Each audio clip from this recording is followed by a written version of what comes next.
Hello and welcome back to another video on the SOAutomotive YouTube channel. My name is Sven and you're joining me right now about 25 minutes south of Lund in Sweden, where I stayed last night. I don't want to get into the details, but last night's stay in Lund was very short, and it was an absolute nightmare getting a hotel room because something went wrong with my booking. I just crossed a toll booth and we are now on the Öresund Bridge, which is a bridge that connects Sweden and Denmark. It's a bridge between Malmö and Copenhagen. I want to address in today's video how good of a first car is the VW Golf 5.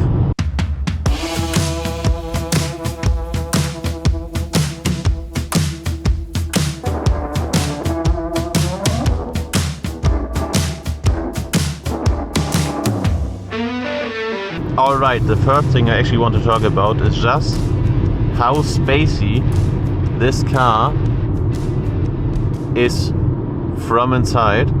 And I mean, if you look right here, VW Golf isn't that big of a car, but it feels inside actually quite comfortable, and you can easily fit 4 people in the car. Then it may be a little bit slower because this car only has 75 horsepower, but you can easily go on a road trip, just like I've proven in the last few days or in the last few videos. Yeah, what can I say? Obviously a manual, well, we in Germany often learn in the driving school with a manual car, so it's actually quite good to have a manual as your first car, given an automatic is way easier to drive and you have just a little bit more of a connection to the car with the manual gearbox. What can I also say? The handling is, yes, right now we are driving now 90 kilometers per hour. The car feels quite floaty, but what would you expect? The car has everything of the car is stock, nothing has changed. So yeah, you doesn't need to drive fast with this car, given it's actually quite a good option as a first car. I have here the infotainment system,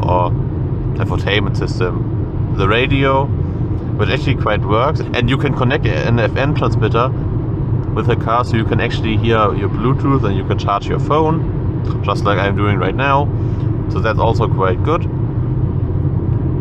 The lighting could be improved, but as I already said, the car is now nearly 20 years old. The visibility overall is also quite good.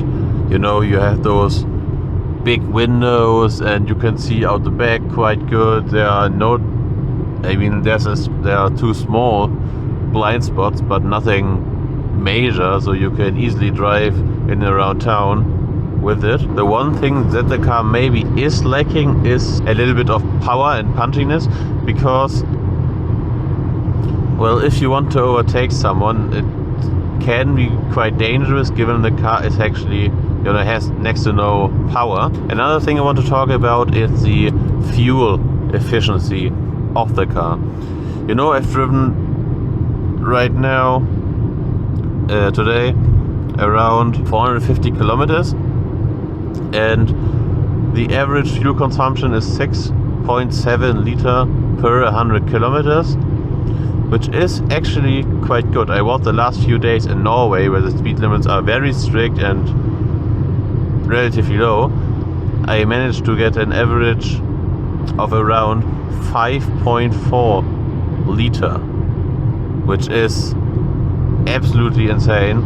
It is not a diesel, it's a petrol.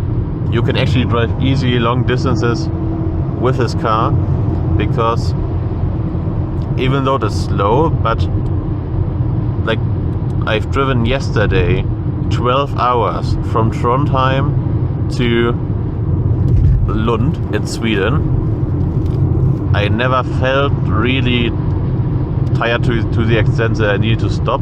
I obviously was a little bit tired because of just the sheer distance, but other than that, the car actually managed it really well. Another thing I want to talk about is the insurance, because the insurance of the car is also, as a first car, not really, I mean, it is still a lot of money, but it's relatively not so expensive. You know, if you type in, or if I type in all my dates, it will come at around 800 euros per year, which comes around 75, 80 euros every month, which is actually quite reasonable for a first car, because I've seen, you know, if you want to insure a BMW as your first car, it is usually like cost more than 1,000 euros.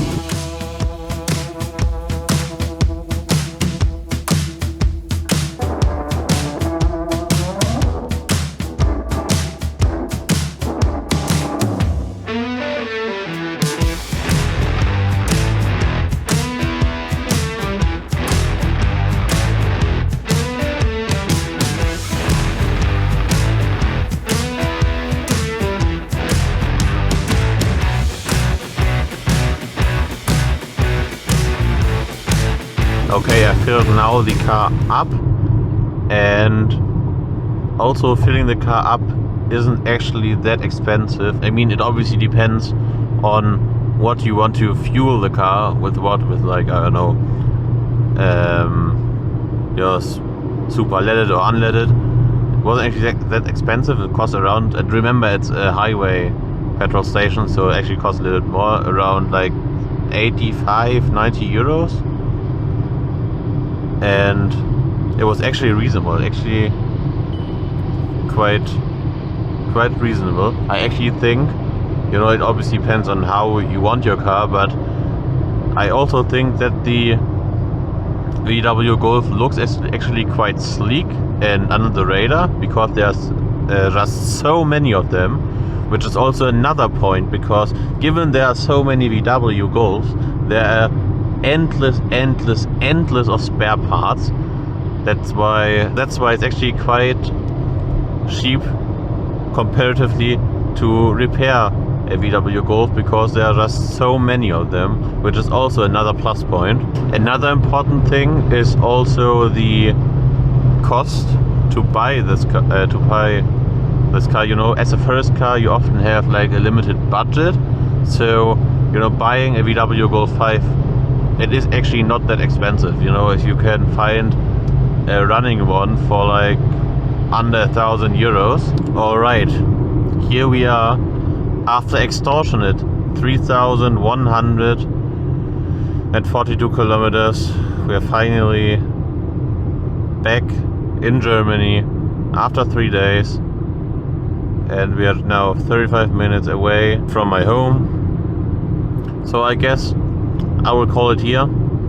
I hope you like the video. But actually, you know what?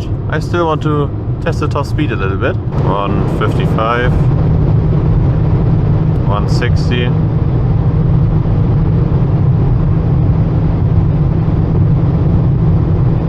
165. I obviously wanted to talk in this video about, is the VW Golf 5 a good first car? And listen, on the German Autobahn you can still get a move on, even though you only have 75 horsepower.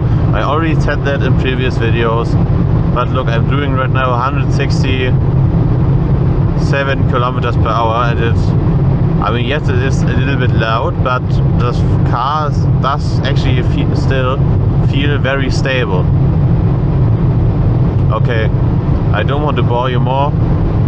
I'm sure this video and the last video were very boring, but alright, I hope to see you in the next one. Peace!